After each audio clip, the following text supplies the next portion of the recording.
Rangers fans, welcome to Liberty Blue, the essential New York Rangers podcast. I'm Andrew Chelney, alongside Nick Zararis. And Nick, there's only so many times I could say the Rangers are cooked. I feel like I've started the last 4 or 5 episodes saying that, and they have not only cooked more, they're ashes. They are so burnt to a crisp that you couldn't possibly cook them anymore, and yet they continue to be cooked. They continue to be there, and it is just when you think it couldn't get any worse. Oh baby, it gets worse. This is like an insult to fire departments to be this cooked. Like at a certain point, it's not. It's unfortunate that we still have to do another 50 some odd games of this because, for all intents and purposes, this shit's over, man. Yeah. They're not doing anything Yep. with 2 AHL defensemen, with 4 AHL forwards. Like Kreider will be back after Christmas break, sure, but this team isn't doing anything. Come on now, Vakanainen and Borgen have looked between atrocious and unplayable. And Yeah. granted, Borgen was awful today. miserably bad. And the funniest thing about this is that allegedly, apparently, he was like Drury was looking at him for a long time. Brother, what are we watching? He's tall and he's got good skate speed. You go and look at the NHL edge stats. He's a really good skater for a defenseman. He's 88th, 89th percentile in skate speed. He's 6'2", 210. He's a big guy. And the Rangers felt that it was probably a little bit more of a fit thing than anything as to why it wasn't working for him in Seattle this year. Seattle using him a lot. He was like Seattle's 6th most commonly used player this year at 5-on-5, when in reality he's more of a fringe guy. So I can understand, at least in theory, what they were doing. But I was doing show prep waiting for you to get situated, and it hit me while I was looking at the box score that I had more beers on Saturday than the Rangers had shots on goal today. The Rangers finished with 14 shots on goal. I had 14 beers by 5 o'clock on Saturday. So we're talking about 12 shots, baby. The Rangers came out, and look, I understand that Vincent Trocheck feels obligated to try and do things. He was the one who had to pull the media aside and say, no, we weren't shit talking our boss. I promise we weren't. I would never. Even though very clearly that didn't come out of thin air. I'm sure that wasn't the sole topic that came up in that conversation that closed. I'm sure the weather was not on the itinerary. You're not going to tell me that Steve Dangle just pulled that out of his ass, that he just made that up entirely. That's number one. Number two, Vincent Trocheck, you are supposed to be one of the best players on this team.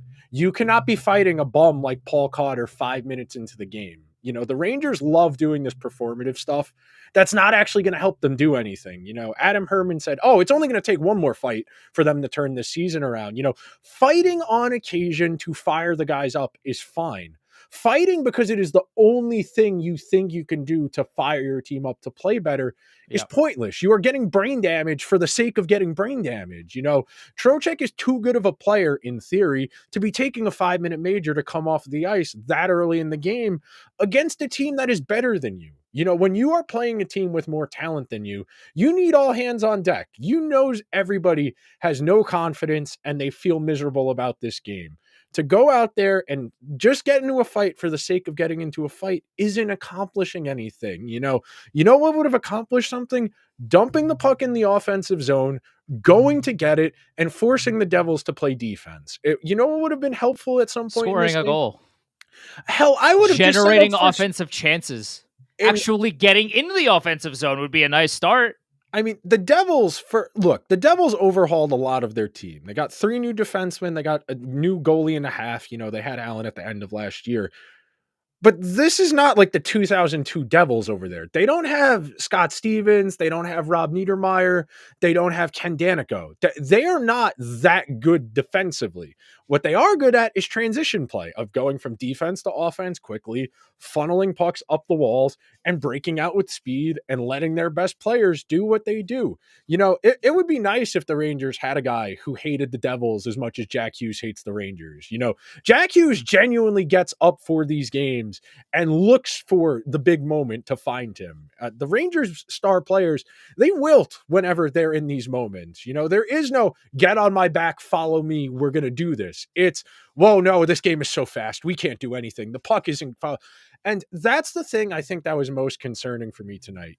When you're in as bad of a rut as the team is in right now, you need to simplify and dumb down what you are doing to the most basic of steps. I need a first 5-foot outlet pass. I don't want long stretch passes. I don't want rims up the glass. I want that first pass, that receiving forward, to be at the half wall at the circles, so that first pass only needs to be 10 feet. The Devils are not a physical team. They are not going to cycle and forecheck you into a pulp. They want to play in transition. The Rangers did not care. And you could say that, well, the Devils are a good team. The Rangers are playing a bunch of AHL guys. That's okay if you lose. The Rangers didn't lose today. The Rangers got embarrassed today. There is a difference. It's you can't say, oh, the Rangers are playing a bunch of AHL guys when the free fall is still happening. If the Rangers were up there in standings points and this kind of fall off wasn't happening and they had a stinker or they just, they didn't play well or whatever. Those happen. Those happen. But you cannot with a straight face look at me and say, it's okay because the Rangers were playing, a good team.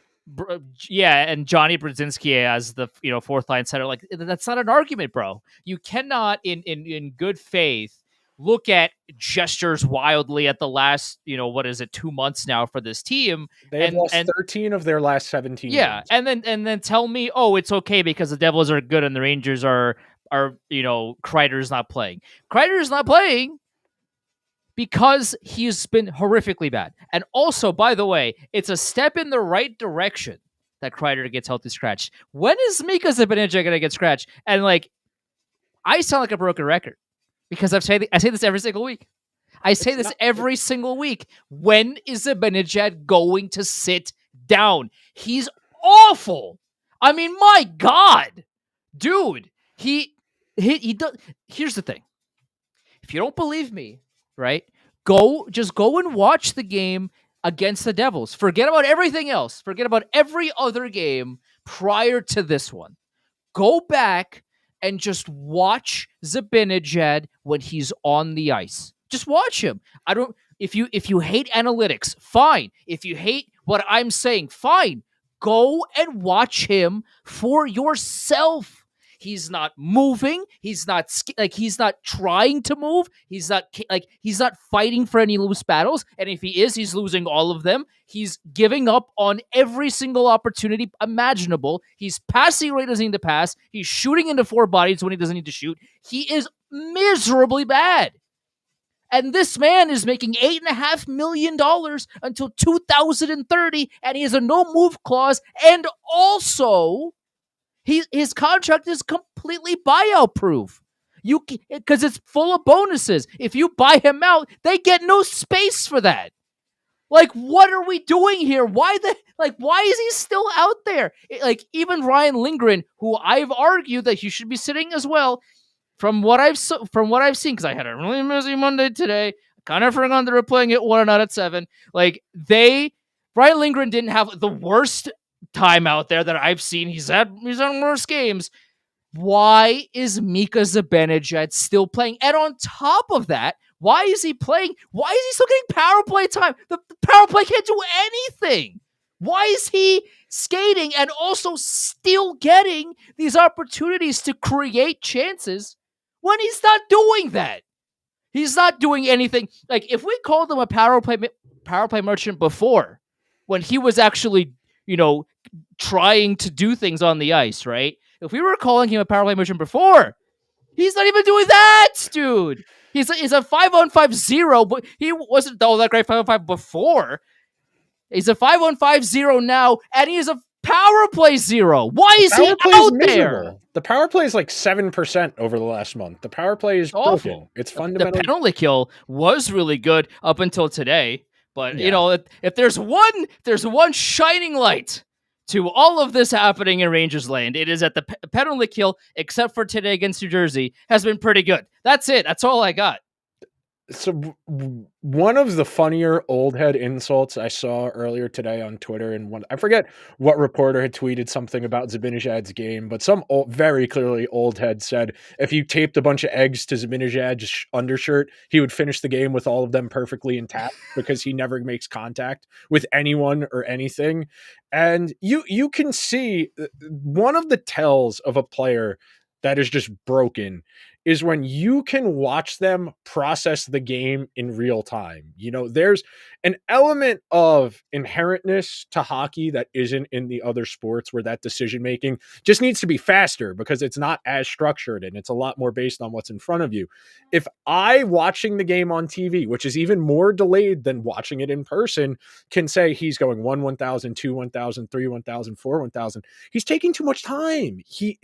And this is something else that speaks to, because I fundamentally feel like people are missing the bigger point here. Like, yes, the efforts have been bad, but this is not an effort issue. The team is untalented. It is not fast. It is not decisive. It is not creative. Even Panarin does not look creative. Lafreniere looks miserable. Lafreniere's been bad lately as well. Trocheck looks miserable. Kreider has been miserable. The only guys with a pulse on this team for the last month or so have been Will Cooley and Sam Carrick, and that's not acceptable. And you can say, well, and Igor. I mean, well, yeah, not counting the goals. Yeah, the goalies Igor yesterday against Carolina was spectacular. Did all he could, man.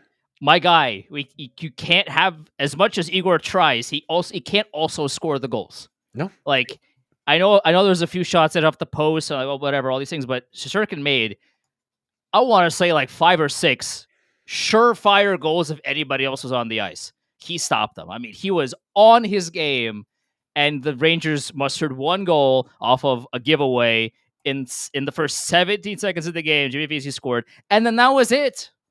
They got nothing. And Joe Micheletti on the broadcast today, really gave it to the team. Like 4 separate times in the last 4 games, Sam's been like, what are the keys to the game? And Joe's like, trying. Effort. And look, we don't know if Joe's going. That's when you know. Look, we don't know if Joe's leaving with Sam after this year, but it wouldn't surprise me based on how honest he's been, because Joe and Sam are always, they're trying to keep us watching the game. If they're making fun of the team, we are not incentivized to keep watching the game. They have a job to do just like everybody else. God bless them. They are at their wits' end. If you have lost Sam and Joe, you're not getting it back. And one other thing about this, this team can't do the basics. They cannot skate in a straight line. They cannot complete more than 3 passes in a row. They played, I don't want to say awfully against Dallas, because they played reasonably well enough that they were able to win the game. Penalty kill was really good. The penalty kill was outstanding, but I think there's no better encapsulation of the missing the forest for the trees bit than the results of the game against the Stars, because Shesterkin has the best goaltending game of the entire season so far. 5-something goals saved above expected. And instead of talking about, wow, we just had one of the great goalie performances of the year, this is a goalie in spite of all the environmental stuff in front of him, what are we talking about? We're talking about Rempe getting suspended for 8 games because he's a schmuck. At a certain point, you are what you are. And when you get ejected in 1/8 of your career games, you don't deserve to stay in the lineup. And they can say, well, he drew the 3 penalties. He was having a great game. He was having a good game, but Matt Rempe just showed you who he is. I don't know. Again, and we were rooting for him early on. We want him to play. Yeah. If he's only getting 4 minutes a game, he's not a player. The Rangers last year kept pounding the drum. He's not a sideshow. He's not a sideshow. He's not a sideshow. Then why does he play 4 minutes a game? He has 2 NHL games where he's played more than 8 minutes, and he's got 22 career NHL games. They are not treating him like a serious hockey player. He himself is leaning into that. If you are getting ejected because you did something so dirty that even the incompetent NHL officials can agree that you should be thrown from the game, and you're trying to egg on the crowd like this is WWE, like you're proud of what you just did, you are not a serious person. The Rangers are trying to win games so people don't get fired and people don't get traded. You are up 2-1 against a good team. The Stars are a bona fide good team. They're one of the 10 best teams in the league. They're a Stanley Cup contender. It took a superhuman effort from the goalie. And we're talking about a 22-year-old who doesn't have a clue. He doesn't have an ounce of common sense. And at a certain point, he is what he is, and people will say, oh, well, he's tall. The referees target him. He doesn't get called fairly. You know how hard it is to get the officials to agree on anything. You know how hard it is to get player safety to agree on anything. And people will be like, oh, player safety doesn't like the Rangers because of the Tom Wilson thing. Yeah, you own that. You have to own that. Yeah. That's you made a letter about that. You made a letter that may or may not have come directly from James Dolan and may or may not have led to partly Jeff Gorton and John Davidson getting fired, but you own that now. That is on your ledger. You don't get to play persecution when you have actively emboldened the bad behavior. He needs to, if he wants to play, he cannot be taking these suspendable hits. We're not even talking about, he took a bad interference, he was in the offensive zone trying to drive a cycle. That's a wholly unnecessary hit to a vulnerable player. He's got 30 pounds and 4 inches on. It is purely for his own gratification of, I'm doing something, I'm helping the team. And the Rangers are caught up in this bullshit as opposed to trying to win games. Same thing today. The Rangers aren't tough guys. The Rangers aren't the type of team that's going to muck it up after whistles and cross check and talk very shit. Performative today. It was nonsense. It was utter we're going to bully the Devils because they're smaller than us. This is one of like the 5 teams in the entire league we're tougher than. So we're going to act tougher than them. Didn't stop Jack Hughes. Didn't stop Bratt. Didn't stop Heischer. Didn't stop a thing today. If all you got are these performative fake fights and frustration trades, this season is over. There are still 50-something games remaining this year. We got an all-star break in the middle of February. We got a trade deadline the first week of March. We got a long way to go. And if we're playing this bad of a lineup, the lineup today was atrocious. If we are playing this bad of a lineup, it's going to be a long 55, 60 games. I mean, the thing about this, though, is that where does it get better? That's a great question. Where and how does it get better? Because, okay, let's just say Kreider comes back. What the next game is? What, Saturday? I think it is. Yeah, Saturday. With the holiday freeze and all that. Okay, Kreider comes back, and I don't know, Brzezinski comes out, or by maybe some miracles, Zibanejad gets scratched, and Brzezinski stays as like the center or whatever. I don't think that happens, but I'm not the head coach of a hockey team, so what do I know? Clearly, but okay, Kreider comes back. Now what? Like the team is still awful.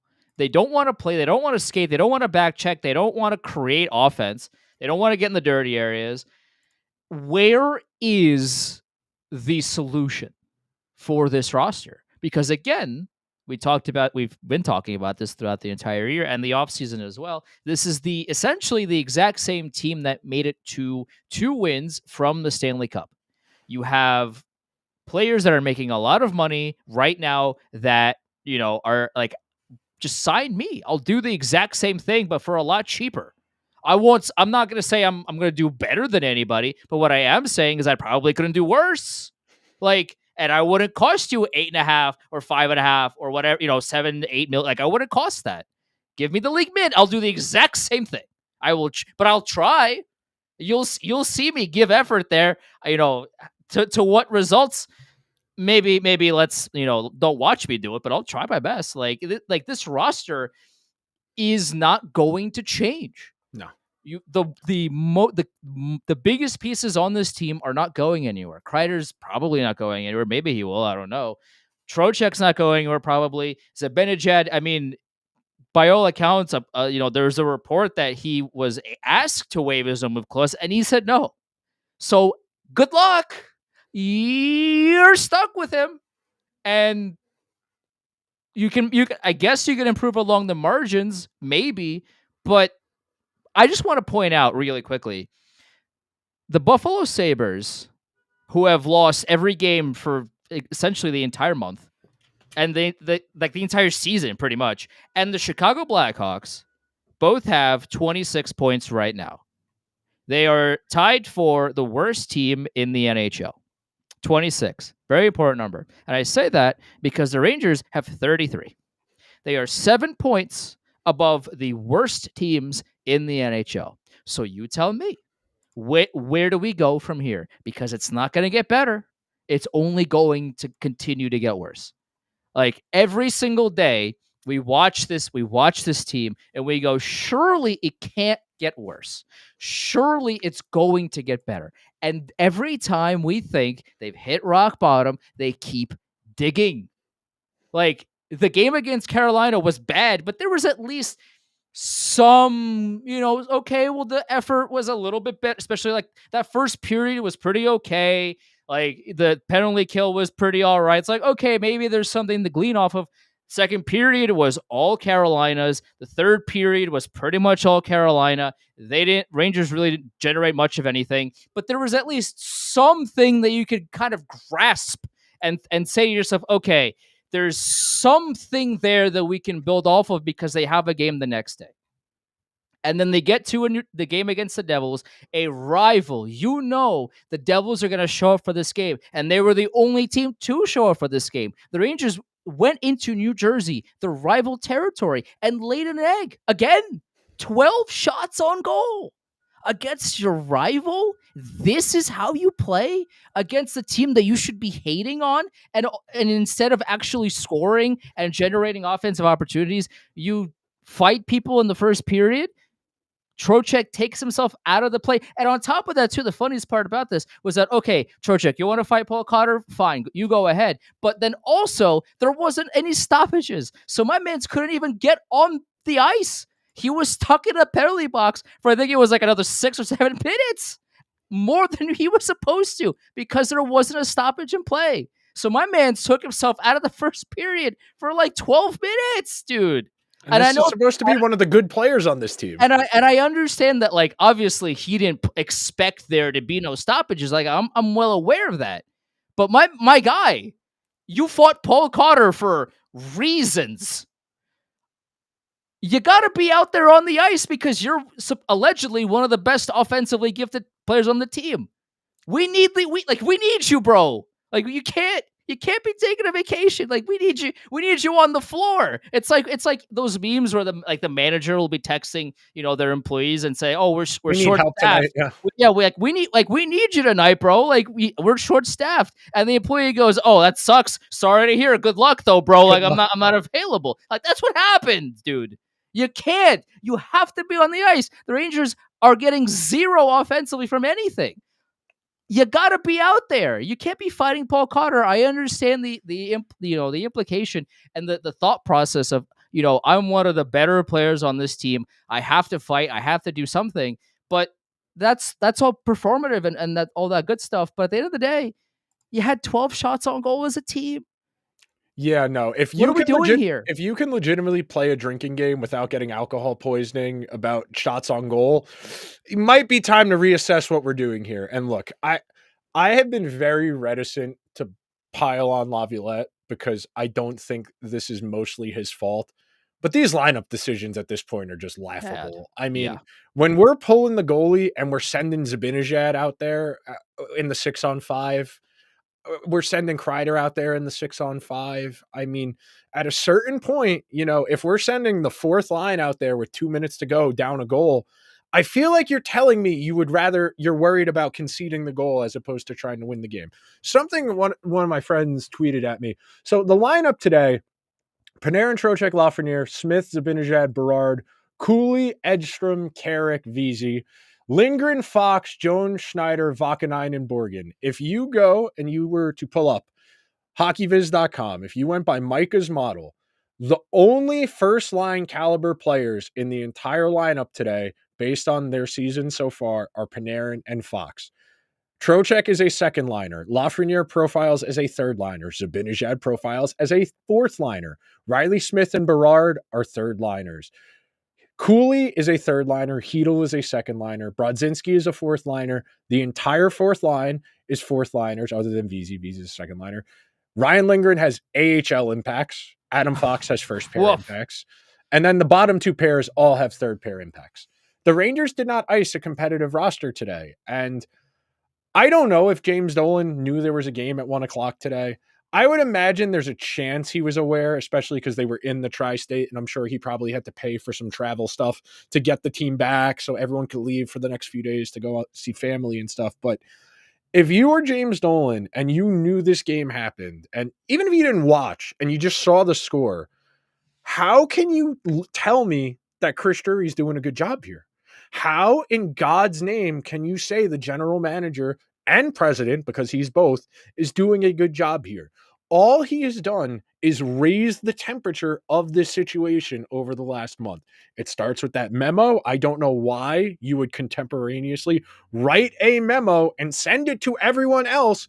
And like, I hate to do this because, like, this isn't a criminal conspiracy show, but like, never write anything in an email or a text message. It is not what. Never say anything on the phone. Don't write emails. Don't write text messages. This is when Nick watches a lot of like Sopranos on The Wire, and like Yeah. this is like Never- we're if right you we're are- right in your avenue right now, Nick. If you want plausible deniability, you cannot document these things. If you want to have phone calls and you want to do the one party consent, you can't record me, whatever. But at a certain point, it's the general manager's fault. Everyone is miserable.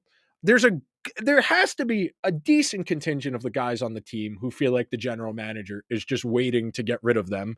The coach has to be feeling the heat at this point. The only people who probably don't feel anything right now are Lafreniere, because he's just oblivious and he doesn't really realize the gravity of the situation, and the guys who got the bulletproof contracts. If you're Mika Zibanejad, sure, you probably don't feel great about your game right now, but they can't get rid of you. Your money is guaranteed for the next 6 years. And no matter what, they're going to keep sending you out there, brother, because today would have been the day. I know Kreider's been dealing with the nagging back injury that he came back from a little earlier than expected. Give him an extra day, let him start the rest of the Christmas break early. But at a certain point, man, I don't want to hear it about, well, they did so great the last 2 years, the last 3 years. I don't care. The general manager said, we think we're close. He tripled down on that group from 2021. He made Trouba the captain. He brought in Trocheck because we're close. We are 2 years later. And what exactly do the Rangers have to show? We have a regular season champions banner, and we have 2 home game gates from Eastern Conference Finals that James Dolan was able to probably get between $2.5 and $3 million for each of those games. That's what the Rangers have to show. And look, if you want to tell me, well, Nick, it's so hard to win the Stanley Cup. If they make the conference finals, that's a good season. Sure. My problem is that for 2.5, 3 years, it's been, oh, they just got to try harder. They're right there. When they haven't been. It has always been disingenuous for the Rangers to portray it as us being right there. When you go and look at the underlying numbers from the conference finals, the other teams had possession 60 to 65% of the time in all of those games. And yes, Igor is tremendous. He is the best goalie in the league, in my opinion, even with how this season is unfolding. All of that said, what is your plan to fix this, Chris Drury? Are we going to EJ Emery next year? Is Drew Fortescue getting a look? Is that supposed to be the defense of a team that wins the Stanley Cup? A rookie, Adam Fox, a Ryan Lindgren replacement, Will Borgen, Ukko Vakanainen, Keandre Miller? Does that scream Stanley Cup to you? Does what Mika Zibanejad and what Vincent Trocheck are doing right now scream Stanley Cup to you? Does that even say playoffs to you? Like, at a certain point, it's not effort. The talent is not here. It's not. No, it's no. This for the window is closed. Yes. And I feel confident in saying that. You can't, in good faith, watch what the Rangers have been doing the last 20 Just look at games the or talent, whatever not it even is. like the result. Just look at the talent. Sure. Yeah, but the talent is one thing, but just watch them play. Again, you can read, like, there have been teams that haven't had top end talent that have played a lot better than this group has played. Just watch them play. Again, if you hate analytics, if you hate everything, if you only value the eye test and nothing else matters and all these things, go just watch them play. Because they're not even playing the game half the time. Like, genuinely. And it hurts me to say that. The Like, game looks too fast for them. Like, it it looks really like they are does. playing a level up. Like, if you Yeah, were sending a yeah. 14-year-old to play against the varsity team, that's what they look like right now. They Even can't. Adam Fox looks very Yeah, slow and yeah. underprepared. They look like they don't know where the puck is going to be. They look like they don't know where each other are going to be. They look like they don't know what the other team is going to counter them with. They look like, you know, they look like when a defenseman starts pinching in, a forward isn't coming back to support. That leads to a 2-on-1. They look like they've never played professional hockey before.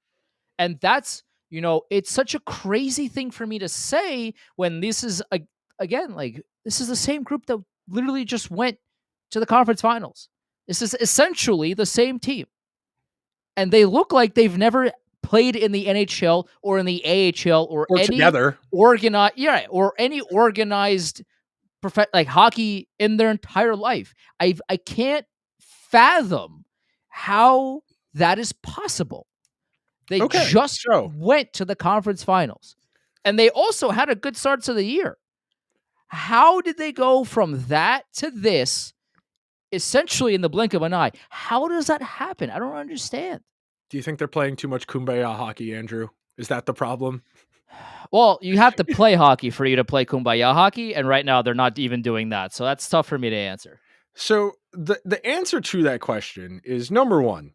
We have operated under the assumption that the group post 2020 to the present has always been a weak group. It hasn't responded particularly well to adversity. It's had a number of both culture moments that tell you there isn't really great leadership here. There have been the players they've prioritized to try and facsimile leadership. And somebody said this the other day. I think it was when I was out on Saturday. I think my friend Chris said it. He goes, doesn't that make the rest of the group look really bad that they wanted Truba to be the captain? And I was like, yeah, it does. It does. It does. That they found the one guy who kind of wanted to be the leader of the team, and he was like the 10th best player on the team. That doesn't speak well for the type of guys they have on the team. And when it looks so rudderless the way it does right now, where Laviolette's just throwing the lines in the blender, doing anything to try and show some signs of a pulse. So I can understand it from his perspective there. My problem as far as the coaching and the decision making right now is we're not running a meritocracy here. At a certain point, we got to stop worrying about sunk costs and, people's feelings, because there are an awful lot of games left to be sending Zibanejad out there for 13, 14 minutes a game. I forget what he had today. It was close to the top. He was 15, 17, seventh most used forward in all situations. So, like, definitely less than he's been getting, but still, man, you can't keep sending him out there for the power play.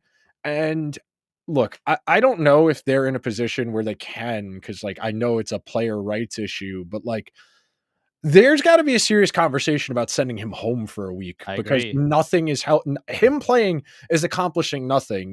He's got to want to do that, the way JT Miller did with the Canucks, where he needed to step away to handle whatever he was dealing with. And that's okay, man. I would rather you do that than play at 20% of what you're supposed to be, because you're not helping anyone. And you can say, well, you don't get to speak for him. It's his career. It's his life. Brother, we're all stuck watching this right now. This Yeah, is miserable. There are so much better things I could have been doing today from 1 to 3:30 than watching the sure. Rangers get dummied by the Devils. And the Devils the Devils are well situated. Yeah, they got some things to figure out, some of the more long-term planning, especially in net, but, like, they've got 4 bona fide franchise players in Brat, Hughes, Heischer, and Timo Meyer. They also have 5 really good defensemen, and they have Nemitz in the AHL, who is really promising. That is the standard, man. You missed your shot. We keep talking about how no one is that good this year in the NHL, and I do think that's still the case. The only team you couldn't run into in the playoffs last year was Florida. Going into the playoffs, we all were in agreement. The only team that is definitely better than them is Florida. Of course, ultimately, they did end up having to play Florida, and they couldn't get there. This year, Florida's still good. They're not as good as they were last year. The Devils are better than they were. Carolina looks better than they were. You missed your shot. The last 2 years were your shots. We can lament, should it have been Timo Meyer 2 years ago? Should it have been Jake Gensel this past year? There are a million of the woulda, coulda, shouldas as to how the last 2.5, 3 seasons could have gone. But right now, we are talking like battlefield medicine here. It is, if they're going to die, that's it.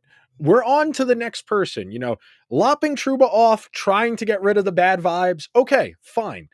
Vakanainen's not a serious guy. Vakanainen is not, if he was not good enough to play on the Ducks, he's absolutely not good enough to be playing on the Rangers full time. And Borgen, he was playing way too many minutes in Seattle. I am not entirely ready to say he's a nothing burger. Brutal today. But he's 28 years old and has 230 career NHL games. He was not a full-time NHL regular until he was 26 years old. That tells you about his ceiling, his floor, and what you can realistically expect from him. Sure, Miller might be back by after Christmas break, and maybe that brings the temperature down a smidge. That is one person who plays 18 to 22 minutes per game. They still have to be better in the other 38 minutes of these games. They can't string together one good period, let alone one good game right now. It's miraculous they won against Dallas on Friday, the way they played, the penalties they took. Give Shesterkin all the flowers you can. But other than him and Cooley, and I'll say Sam Carrick, nobody should feel good about themselves, right? Edstrom, sure, why not? But nobody is doing anything remarkable here. And there is no help. Help is not on the way. That Rise Against song, help is on the way yet. It's not coming. It's not happening. There's nobody here to save the day. And I tweeted this out, during the game, like hilariously, Chris Drury not trading the 2025 first round pick was a galaxy brain decision out of him, because I said, it's like he took a test on a subject he never studied for, and he somehow managed to get some of the answers right. Wrong formula, right answer, etc. Like, I don't know how it happened that it's somehow, some way, the Rangers still have their first round pick this year, because, oh boy, are they going to need it. Oh my God, are they going to need it? Like this, there's no savior that's coming for this team. Like, it has to come from inside, and it's not happening. Please don't tell me it's Brendan Othman. Please don't tell me it's Matt Rempe. Please don't tell me it's Mark Messier. Please don't tell me it's Sean Avery. It's not Sarah Palin. Please get a grip. I beg of you. Look, all I'm going to say as far as the extracurriculars in that department, you'll know to be worried if Mark Messier is on New York sports radio, because he's only around in the New York media when he thinks he can get a job. He's not calling into ESPN or WFAN when the Rangers are playing well. He's only on New York media because he's in Atlanta to do TNT every now and then. He's on location, not TNT, in New York for ESPN, excuse me. And then he's been doing the Monday night Amazon Prime broadcast for the Canadian markets. And he's not in New York when the Rangers are playing well. I heard he was at the game today. I was never actually able to get verification or not if he was actually at the game, but he's only here if he thinks he can get something out of it. Mark Messier is not hanging around out of the kindness of his heart. Ditto for Sean Avery, who the last I heard was yelling at homeless people on TikTok. Sarah Palin, I unfortunately, last year when I was walking into one of the playoff games against Carolina, one of my friends, he tapped me on the shoulder and he goes, "Is that Ron Duguay?" And I wasn't looking at Ron Duguay. I was like, "Is that Sarah Palin?" And they were holding hands walking into MSG to go into one of the playoff games. Yeah. And I mean, look, I'm going to go out on a limb and say if you're watching this show, you can understand why we're giggling at the idea of Sarah Palin, who hasn't been relevant in like 14 years, parachuting into this to make this about the culture war, because like Matt Rempe plays 5 minutes a game and she likes violence because she has issues that have yet to be resolved from her early life. But at a certain point, man, you are what you are. And right now the Rangers are a clown show. Your record is word to Bill Parcells. Your record is what you are. And this team stinks. This team is an abomination. Yeah. They couldn't string together like 4 or 5 passes in a row. I'm not even saying score a goal. Could you get a pass from behind your net out of your zone in 2 passes or less? Could you gain the offensive zone in 5 strides or less? Can you get the puck behind Jacob Markstrom and make Pesci or make Dylan or Luke Hughes or whoever turn their back to you and go and get it. You couldn't. You could not execute the basic functions of a hockey team today against a division rival in the midst of an atrocious losing streak. You could not even put together a modicum of a respectable effort. I genuinely felt embarrassed watching them try and be tough. I am bigger than Jack Hughes. I am not a professional athlete. I don't feel strong because you're beating up guys smaller than you. If we beat them and we got to do, we beat the Devils. We suck, but at least we beat the Devils. That's one thing. Showed against the Devils. You had a lot of Ranger fans in that building who go to games there because it's $50 to $100 cheaper sometimes when the Rangers play the Devils. And you robbed them of $120. $120 is a lot of money, man. That's right. Listen, the last thing I'll say to this is you had an opportunity to show up against one of, if not your biggest rival. You can argue the Islanders are a bigger rival. If you want to, measure, I'm not doing the measuring contest right now. The Devils are one of, if not the biggest rival the Rangers have. And you show up to this game and you put 12 shots on goal, 0 goals, and you got embarrassed the entire 60 minutes. You didn't generate a whole lot of anything. You continue to to trot out your quote unquote best players on the ice when they continue to not generate anything remotely close to, good offensive chances. You pretend to be tough against, like you said, one of the only teams in the league that the Rangers can try to flex on. And it does. Okay. So you beat up Paul Cotter. Great. You just got destroyed. You lost the game. Yeah, I don't like. Okay, you beat up Paul Cotter. Okay, great. What does that do? What's for that do me? for me? Yeah, exactly. Like, exactly. I don't care. You and we talked about this again. And, I'll end with this. A fight every now and again to get the team going is one thing, but pretending to be something you're not pretending to be this big bad wolf when you put 12 whole shots on net and Jacob Markstrom didn't even need to shower after the game because he didn't have to move for 2.5 hours. Get out of my face. It's over. You play to win the game. You don't play to fight. You don't play for pride. You play to win the game. And at a certain point, if you're not playing to win the game, you're wasting everyone's time. And the Rangers did not play to win the game today. No. They played to try and feel better about themselves, and you got dummied. One thing we should talk about, because we haven't talked about it since the article came out last week, but it's really obvious that the front office and the organization as a whole is kind of a mess, because you read the article about the turnover in various non-public facing positions, social, scouting, different operations aspects. You read about the way certain people who were in the organization with Gorton and JD felt a lack of loyalty, that Chris Drury would just happily take their jobs, both of them, after being under their wings. Chris Drury worked with those guys.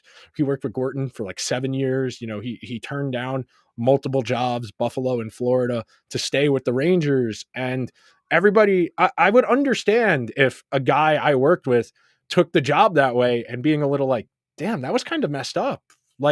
You had no loyalty to those guys at all that spent that time mentoring you and trying to put you in a position to be successful where you could get job offers from other teams without ever showing a whole hell of a lot. Because let's not pretend the Wolfpack ever did anything while Chris Drury was their general manager. You have that.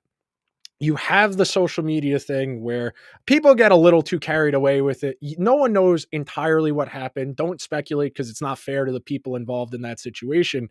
But you get a clear picture that the Rangers want to do things Chris Drury's way, because this is Chris Drury's show.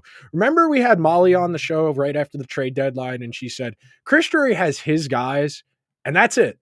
He has the 2 guys in the talent development. He's got 2 scouts, and it's Chris Drury's opinion. I don't want to hear about, well, the players aren't trying that hard. Chris Drury picked them. And don't tell me it's not his roster. Don't tell me, oh, he needs more time. He has had 4 full off seasons. He has not, his most consequential transaction was signing Vincent Trocheck to replace Ryan Strome. Do not tell me he hasn't had the time. Do not tell me it is not his roster. He has remade this entire organization in his image. Can anyone tell me why the Rangers are so upset that they fired Jim Ramsey 2 years ago? Because, like, anybody get to the bottom of that, anybody get to the bottom of Elias Anderson, Nils Lundqvist, any of the Vitaly Kravtsov, can anybody tell me with any definitive answer why all of these people were instantly like, I don't like this guy? Or this guy has bad vibes, no, like the meme, does anyone ever ask why if the baby has bad vibes or not? The general manager has bad vibes. He's on the record for at least 3 different like blow-ups on people, on Kravtsov. You're a bad teammate. You're letting your teammates down. After they lost to the Devils in game 5, I think it was, and him blowing up on Gallant and preventing the press conference from getting going after the game. Like, he is very clearly an argumentative, abrasive person, and it off-puts certain people. And like, if you're Vincent Trocheck, you probably respond to that because you identify with that type of stuff. But for these young guys, it doesn't work, and there's no more excuses. I'm done with excuses. This is Chris Drury's organization. It's not just his roster; it is his organization, top to bottom. When he starts being held accountable for this, then we can have a conversation. Because right Drury now, should be fired, he and should. I don't know who the replacement should be. I don't, I don't know which assistant general manager is like. I don't know who's forward thinking or who's potentially could be available. Like, I don't know. So, it's tough for me to say, oh, he should be fired when I don't have a replacement in mind. But the Rangers, they're like, this is over. Like the Will Borgen, such like the Capo Caco trade should be Drury's last transaction as general manager of the New York Rangers. It has to be done. It's over. It's the season is over, and the longer you drag this on, the more the deeper you dig. Like this is how it's going to happen. And are you really going to give Drury the deadline to sell? Are you really going to give Laviolette another 50 games? If you fire Laviolette, you have to fire Drury. You can't fire Laviolette unless you fire Drury. Okay, well, if you fire Drury, then the general manager and the new general manager will come in and he'll decide if he wants to keep Laviolette or not. But you have to. Drury is done. He has to be done, and there's no other way around it. And like, it would be one thing if like everyone was at least like happy and the vibes weren't bad and they were losing, but everyone is miserable. Everyone is miserable. Yeah, it's Nobody's. over. It's over. I don't see how you get this back on the tracks without trying to rebuild some trust. And we know Chris Drury's not in the trust building business because he sends people back to Russia if he doesn't like them. Vitaly Kravtsov, say what you will about him and his attitude, but like, if I was 20 years old, barely spoke English, and some dude who I vaguely knew who he was had the audacity to scream at me in front of a bunch of people that are my teammates, that wasn't his practice, by the way, I would have said, go fuck yourself. Like, I was picked 9th overall to help this team win something. Chris Drury never helped the Rangers win a thing as a player. I do not understand the loyalty that James Dolan has to him. I fundamentally don't.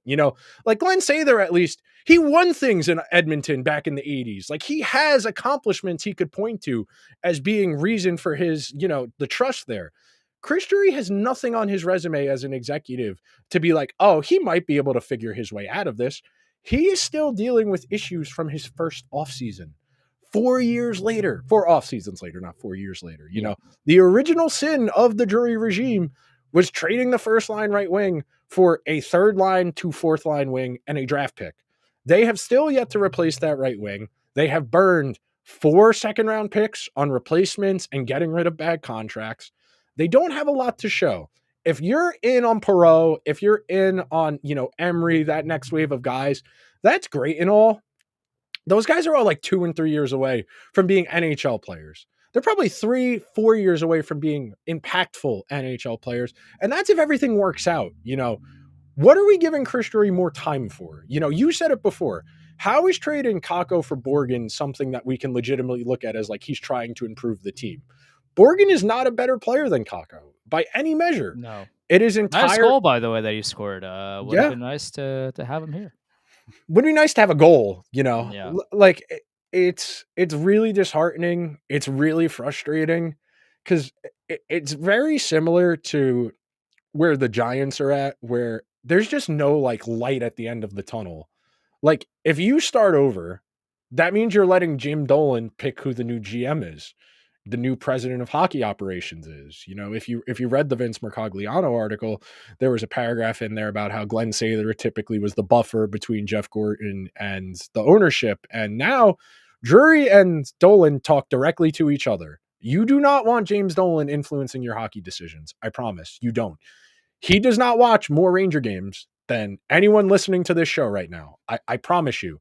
He is not tuned in. He is not watching these games. And if he is, he's turning the TV off after the first period because ultimately he doesn't really care. This is one of many things in his life he has as a hobby because he was born to very rich parents. But I'm at a loss, man. There is no solution. That's the thing. It's Everybody keeps asking me, Nick, what should the Rangers do? How do they fix this? There isn't a fix here. Your biggest problem can't go away. So what are you supposed to do? Without his permission, it can't go away. Yeah, he doesn't want to go. So hands are tied unless you send, unless he wants to, go home for a little bit, reset essentially, and then see how it goes in 2 weeks, 3 weeks, 4 weeks. Maybe he becomes a hockey player again in that period of time. Maybe give him time to, just remember that he's a professional hockey player and that he, Zibanejad plays the game, or should play relatively well, and that, he can get back up to that level. Up until that point, that's your biggest issue. That's your 1C. He's making $8.5 million until 2030, no move clause, buyout proof contract. That's your number one, and you can't do anything about that. So you can't get rid of him. You can't get rid of Trocheck. You probably won't get rid of Panarin because he's the only guy who's kind of playing reasonably well, and Cooley, but Cooley's cheap, so you wouldn't worry about that. Lindgren is a goner. I don't think there's a world where they could conceivably bring him back. I wouldn't be surprised if they traded him at the deadline to try and get anything of value in return. But like, they don't have a lot of assets to liquidate either. That's the other part of this. That's kind of an issue. You say, well, blow it up, start over. Well, typically that's commiserate with getting a bunch of assets so you can throw darts at the wall and hope that 3 of your 11 draft picks turn into functional players. They can't really get a lot for the guys they actually can move. What are you getting for K'Andre Miller right now? Like a third and a 5, a second and a 5? Would you really just want a second and a 5 for him? What are you getting for there's no easy path out of this. And that's what's so scary about this. He made his bed. He's got a lie in it. And he's got a lie in it. That's Chris Scherer's job right now. Oh, there's always a solution. I can't. You're a professional general manager. We're trying to figure out who's the person responsible for this. Like, brother, it's your problem. You got to fix it. And again, do we know he knows there's a problem? I don't think I fundamentally think the Rangers' issue is that they think their problems are effort and character and like motivation based. I don't think they recognize that they just don't have that good of a roster. I think that's really the issue here. Otherwise, if they're just stupid, that's one thing. But like, being delusional is arguably worse than being stupid in sports. Because we say it all the time. The first way to address a problem is acknowledging there's one. And Drury identified the problem as Jacob Trouba bad, replace him, vibes better. And we did that, and the vibe has continued to deteriorate. Well, Kakko's being an ingrate. He doesn't want to be here. He thinks he's better than us. Well, guess what? He kind of is. He kind of is. Like, I don't think Kakko's anything special. He's a better NHL player than anybody you had in your bottom 6 today. Not a shadow of a doubt. In me saying he's better than anyone you had in the bottom 6 today. I don't really got anything else. If you want to get out of here, if there's anyone else you want to make fun of. That's it for me. I got to get back to. I was in Manhattan today, sprinted home to do the show, and now I got to sprint back to MSG for the Knicks and Raptors game. But yeah, this is over. There's no silver lining. There's no savior. There's no person that is going to single-handedly fix this team. It is rotten to the core, and it will continue to get worse. Like these games, you'll continue to see these 5-0 losses, these 12-shot games from the offense, and you'll have performative fights and players in the locker room afterwards saying we got to be better. Like you're spinning your wheels and you're not getting anywhere. Like There's no Merry Christmas, one. guys. Yeah, like, I hate to be so so positive on the show, but there's like, if I had a solution, I'd give it to you. I don't have one. Drury I doesn't have have the one solution. either. I have the solution. We have the ghosts of present, past, and future Sure. visit Chris Drury in the night and scare him into doing something good for this hockey team. The ghost of I Christmas guess. past being Glenn Sather, the ghost of Christmas present being Bill Zito, and the ghost of Christmas future being, I don't know, Connor Bedard. I don't know, something along those lines. Because barring like some come to Jesus moment, I don't think he realizes that his roster is the problem, you know? And I think that's what's the most damning about all of this is that they really just think it's a vibes problem as opposed to the team stinks. It's over. It's over. All right, let's get out of here. We'll talk to you guys next week, barring anything weird happening between now and next week. Subscribe if you're listening on a podcast platform. If you're on Apple or Spotify, 5-star review, please. If you're watching over on YouTube, hit the subscribe